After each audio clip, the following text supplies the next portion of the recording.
हे सुकन्या, अशा प्रकारच्या स्त्रियांनी तुळशीला पाणी अर्पण केल्याने कोणतेही पुण्य त्यांना मिळत नाही, उलट त्यांना महापापच लागते. हे कुलटा, हे कुलक्षणी, तुझ्यामुळेच आज माझ्या मुलाची अशी अवस्था झाली आहे. प्रिय दर्शकांनो, आपल्या धर्मग्रंथ आणि शास्त्रांमध्ये असे सांगितले आहे की प्रत्येक घरातील स्त्रीने तुळशीला पाणी अर्पण केले पाहिजे. असे केल्याने धनाची देवी माता लक्ष्मी यांची कृपा सदैव घरावर राहते. नित्य तुळशीला पाणी चढविल्याने जीवनातील अडचणी दूर होतात, जीवनात सुख शांतीचा वास होतो. रोज तुळशीला पाणी अर्पण केल्याने धनलाभ होतो, कारण तुळशीमध्ये स्वयं माता लक्ष्मीचा वास असल्याचे मानले जाते. पण काही स्त्रियांना तुळशीला पाणी देण्यास मनाई आहे. तर चला जाणून घेऊया की त्या कोणत्या स्त्रिया आहेत ज्यांनी चुकूनही तुळशीला पाणी अर्पण करू नये. एकदा देवी सत्यभामा भगवान श्रीकृष्णाकडे येतात आणि विचारू लागतात, हे प्रभू, यापूर्वी तुम्ही मला तुळशीला पाणी अर्पण करण्याचे आणि तुळशीपाशी दिवा लावण्याचे महत्त्व सांगितले होते. हे प्रभू, आज मी तुमच्याकडे या हेतूने आले आहे की तुळशीला पाणी चढवण्याचे नियम काय आहेत, कोणती स्त्री तुळशीला पाणी अर्पण करू शकते आणि कोणत्या स्त्रीने तुळशीला पाणी अर्पण करू नये, याविषयी मला ज्ञान द्यावे. भगवान श्रीकृष्ण म्हणतात, हे सत्यभामा, आज तुम्ही अत्यंत उत्तम प्रश्न विचारला आहे. तुळशीला पाणी देण्याचे काही महत्त्वपूर्ण नियम आहेत. त्या नियमांचे पालन करूनच तुळशीला पाणी द्यावे. जो कोणी हे नियम पाळत नाही त्याला महापाप लागते. देवी लक्ष्मी त्यांच्या घराचा त्याग करून निघून जातात. हे सत्यभामा, आज मी तुम्हाला त्या 3 स्त्रियांविषयी सांगणार आहे ज्या स्त्रियांनी तुळशीला अजिबात पाणी अर्पण करू नये. अशा स्त्रियांना तुळशीला पाणी टाकून कोणताही शुभफळ मिळत नाही, उलट त्यांच्याद्वारे तुळशीला पाणी अर्पण केल्यास त्यांना महापापच लागते. तुळशीला पाणी देण्याचे नियम सांगण्यापूर्वी हे देवी, मी तुम्हाला सुकन्याविषयी एक कथा सांगतो. तुम्ही ती ध्यानपूर्वक ऐका. जो कोणी स्त्री किंवा पुरुष ही प्राचीन कथा मन लावून ऐकतो त्याला तुळशीला 10 वर्ष पाणी घातल्याचे पुण्य मिळते. जी लोक ही कथा श्रद्धेने ऐकतात आणि इतरांना सांगतात त्यांच्या दुःखांचा नाश होतो आणि दारिद्र्यता दूर होते. देवी सत्यभामा म्हणतात, हे स्वामी, आपल्या मुखातून या पवित्र कथा ऐकणे माझ्यासाठी अत्यंत सौभाग्याची गोष्ट आहे. कृपया मला ती कथा सांगा. मी ती पूर्णपणे मन लावून अवश्य ऐकेन. मग भगवान श्रीकृष्ण देवी सत्यभामेला ती कथा सांगू लागतात. आपणही ती कथा ध्यानपूर्वक शेवटपर्यंत अवश्य ऐका, कारण अर्धवट ज्ञान अनेकदा घातक ठरते. भगवान श्रीकृष्ण सांगतात, हे देवी सत्यभामा, पूर्वकाळची गोष्ट आहे. दक्षिण देशात एक अत्यंत शोभिवंत नगरी होती. त्या नगरीत सुदाम नावाचा एक ब्राह्मण राहत होता. सुदाम अत्यंत बुद्धिमान आणि शास्त्रांमध्ये पारंगत. त्याने वेदांचाही अभ्यास केला होता. त्यांच्या नगराजवळच दुसरे एक नगर होते. त्या नगरात ध्यान शर्मा नावाचा एक विद्वान ब्राह्मण राहत होता. त्याला एक कन्या होती. तिचे नाव होते सुकन्या. ध्यान शर्माने आपल्या मुलीचे लालन पालन मोठ्या प्रेमाने जपून केले होते. सुकन्या अत्यंत सुंदर, गुणवान आणि सुसंस्कृत होती. जेव्हा सुकन्या विवाहयोग्य झाली तेव्हा ध्यान शर्माला तिच्या विवाहाची चिंता वाटू लागली. एके दिवशी तो आपल्या पत्नीला म्हणाला, हे प्रिये, आपली कन्या आता तरुण झाली आहे, त्यामुळे तिचे लग्न आपण करणे आवश्यक आहे. त्यावर त्यांची पत्नी म्हणाली, हे स्वामी, माझ्या मते एक विद्वान ब्राह्मण आहेत. त्यांचे नाव आहे सुदाम.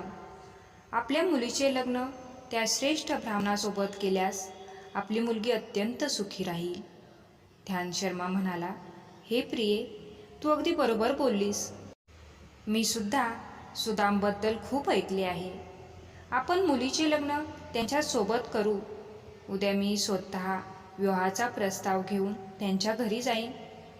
मग दुसऱ्या दिवशी ध्यानशर्मा आपल्या कन्येचा विवाहाचा प्रस्ताव घेऊन सुदामच्या घरी जातो.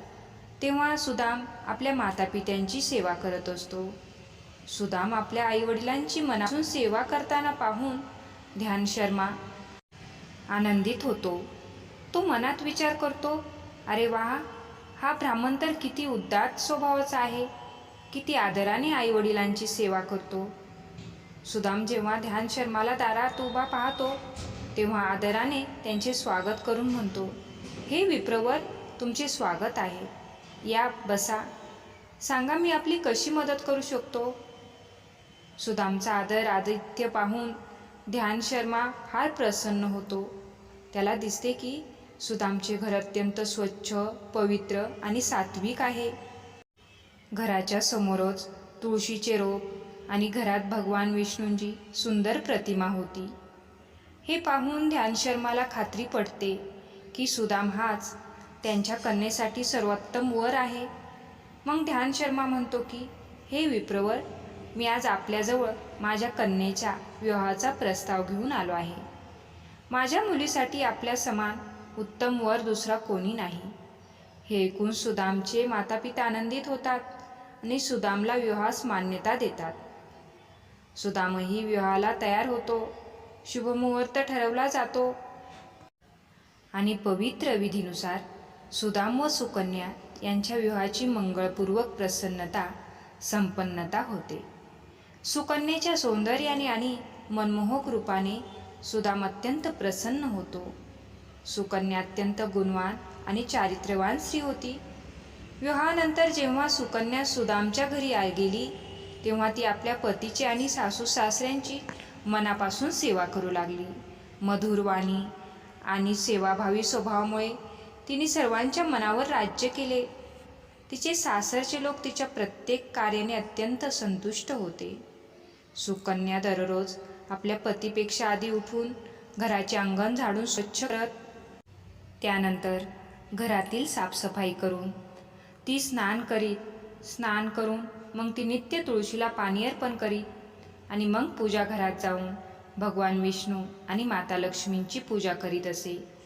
त्यानंतर ती भोजन तयार करून त्या भोजनात तुळशीपत्र ठेवून भगवान विष्णूंना नैवेद्य अर्पण करीत असे. मग ती आधी आपल्या पतीला भोजन देईन आणि मग त्यानंतर स्वतः भोजन घेत असे. रात्री ती पतीचे चरण दाबून त्यांना झोपवल्यावरच स्वतः झोपत असे. सुकन्यामध्ये एक पतिव्रता नारीचे सर्वच लक्षण होते आणि ती आपल्या पतीलाच परमेश्वर मानून त्यांची सेवा करीत असे. सुकन्येने कधीही आपल्या पती व्यतिरिक्त इतर कोणत्याही पुरुषाचा विचारही केला नव्हता. ती सत्य धर्माचे पालन करणारी आणि धर्म कार्यात तत्पर राहणारी पवित्र स्त्री होती. तिने कधीही कोणतेही अशुभ कार्य केले नव्हते. सुकन्येचा असा सात्विक आणि सरळ स्वभाव पाहून माता लक्ष्मीही तिच्यावर प्रसन्न झाल्या. माता लक्ष्मी स्वतः तिच्या घरी येऊन निवास करू लागल्या. त्यामुळे सुकन्येच्या जीवनात सुख समृद्धी आणखी वाढली. भगवान श्रीकृष्ण म्हणतात, हे देवी सत्यभामा, देवी लक्ष्मी त्या स्त्रियांवर कृपा करतात ज्या पवित्र असतात आणि सत्य धर्माचे पालन करतात. सुकन्यामध्ये त्या सर्व उत्तम गुणांचा वास होता जे एका श्रेष्ठ स्त्रीमध्ये असावे. परंतु पुढे मी तुम्हाला सांगणार आहे की सुकन्येच्या केवळ एका चुकीमुळे देवी लक्ष्मी तिच्या घराचा त्याग करून निघून कशा गेल्या. एकदा असे झाले की सुकन्येचा पती अत्यंत कामुक भावनेत होता. सकाळी स्नान केल्यानंतर तो सुकन्येकडे आला आणि तिच्यासोबत शारीरिक संबंध स्थापित केले, ज्यामुळे सुकन्येचे शरीर अपवित्र झाले. परंतु सुकन्येचे मनही त्यावेळी कामाच्या प्रभावाखाली होते. म्हणूनच ती आपले नित्यनियम विसरली. पतीसोबत शारीरिक संबंध ठेवल्यानंतर तिने स्नान न करता तुळशीला स्पर्श केला आणि तुळशीला पाणी अर्पण केले. यामुळे सुकन्येच्या शरीरात महामोह प्रवेश केला. तिच्या सर्व इंद्रियांना विकार स्पर्श होऊ लागला. सुकन्येच्या शरीरात महामोह प्रवेश करताच देवी लक्ष्मीने तिचा घराचा त्याग केला आणि तिथून निघून गेल्या. त्यानंतर सुकन्येच्या शरीरात राहणाऱ्या त्या महामोहाने तिला सर्व धार्मिक कार्यापासून दूर केले. याचा विपरीत परिणाम तिच्या पतीवरही दिसू लागला. त्यामुळे सुकन्येच्या शरीरात राहणाऱ्या त्या ब्रह्महत्येचा पाप तिच्या पती शरीरात प्रवेश केला. हे देवी, सत्यभामा जेव्हा श्री मासिक धर्मात असते तेव्हा ती 3 दिवस तिच्या शरीरात ब्रह्महत्येचे पाप वास करते. कारण ब्रह्मदेवांनी इंद्राच्या शरीरातील ब्रह्महत्येचा पाप वृक्ष, जल, अग्नी आणि अप्सरांना धारण करण्यासाठी सांगितले होते. त्याच वेळेपासून स्त्रियांच्या शरीरात मासिक धर्माच्या काळात ब्रह्महत्येचे पाप वास करू लागले. आणि जो कोणता पुरुष स्त्रीला मासिक धर्माच्या काळात स्पर्श करतो किंवा संबंध ठेवतो त्या पुरुषाच्या शरीरात हे पाप प्रवेश करते. तेच ब्रह्महत्येचे पाप सुकन्येच्या पतीच्या शरीरात प्रवेश केले आणि तो जमिनीवर कोसळला. त्याला तात्काळ कोढूक झाला, त्याचे अंग जळू लागले, शरीरावर फोड उठले आणि तो वेदनेने आक्रोश करू लागला. अरे, मी असा कोणते पाप केला, कोणता अपराध केला? सर्व काही माहीत असूनही माझ्याकडून महापाप झाले. आता माझी रक्षा कोण करणार? सुकन्याची सासू धावत त्या जागी आली आणि तिने पाहिले की तिचा पुत्र कोढ रोगाने ग्रस्त होऊन जमिनीवर पडला आहे. ती क्रोधाने सुकन्येला म्हणाली, अगं पापीने, तू हे काय करून ठेवलेस? आपल्या पतीचा धर्मच नष्ट करून टाकलास. आपल्या पतीची अशी अवस्था पाहून सुकन्या अत्यंत घाबरली. ती मोठ्याने रडू लागली, हे सासूबाई, मला क्षमा करा. माझ्याकडून मोठा अपराध झाला. कामाच्या वश होऊन माझ्याकडून हे पाप घडले. ती म्हणाली, अगं पापी, लगेच या घरातून निघून जा. तुझ्यासारख्या पापिनी स्त्रीला या घरात राहण्याचा अधिकार नाही. तू आपल्या पतीचे जीवन नरकात ढकलले आहेस. सुकन्या विनवू लागली, हे सासूबाई, मी कुठे जाऊ? माझ्या पतीशिवाय माझे कोण नाही. मी त्यांना सोडून जाऊ शकत नाही. सासू ओरडली, कुठेही जा किंवा मरून जा, पण या घरात तू आता राहू शकत नाही. इतके बोलून तिने सुकन्येला घराबाहेर ढकलून दिले. सुकन्या दुःखी होऊन घरातून निघून गेली. आपल्या चुकांवर तिला तीव्र पश्चाताप होऊ लागला. तिला समजेन असे झाले की ती आता काय करावे. चालत चालत ती एका वनात पोहोचली. त्या वनात एका साधूंचे आश्रम होते. ती आश्रमाकडे मदत मागण्यासाठी गेली, पण तिथे कोणीही नव्हते. ती आश्रमात बसली आणि आपल्या दोष आठवत दुःख करू लागली. काही वेळांनी त्या आश्रमांचे ऋषी तिथे आले. त्यांनी आपल्या आश्रमात एक स्त्री दुःखी बसलेली पाहून आश्चर्याने तिच्याजवळ जाऊन विचारले, हे कल्याणी, तू कोण आहेस आणि कोणत्या कारणाने या एकांत स्थानी बसली आहेस? तुझ्या दुःखाचे कारण काय आहे? सुकन्या म्हणाली, हे मुनिवर, माझे नाव सुकन्या आहे. माझ्याकडून घोर पाप घडले.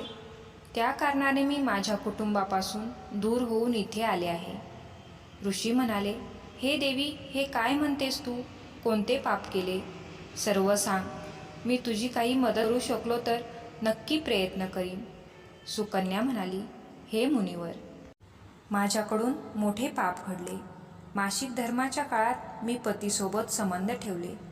त्यामुळे माझ्या पतीला रोग झाला आणि तो दुःख भोगू लागला. ऋषी म्हणाले, मुली, चिंता करू नकोस. तुझ्याकडून जे पाप झाले आहे त्याचे प्रायश्चित्त कर. तुला पापातून मुक्ती मिळेल. या आश्रमात राहून भगवान विष्णूंची पूजा कर. तुळशीला नित्य पाणी दे आणि गोमातेची सेवा कर. तुझा पती लवकरच बरा होईल. मग सुकन्या त्या आश्रमात राहू लागली आणि नित्य भगवान विष्णूंची पूजा करू लागली. रोज स्नान करून ब्रह्मचर्याचे पालन करत तुळशीला पाणी अर्पण करू लागली.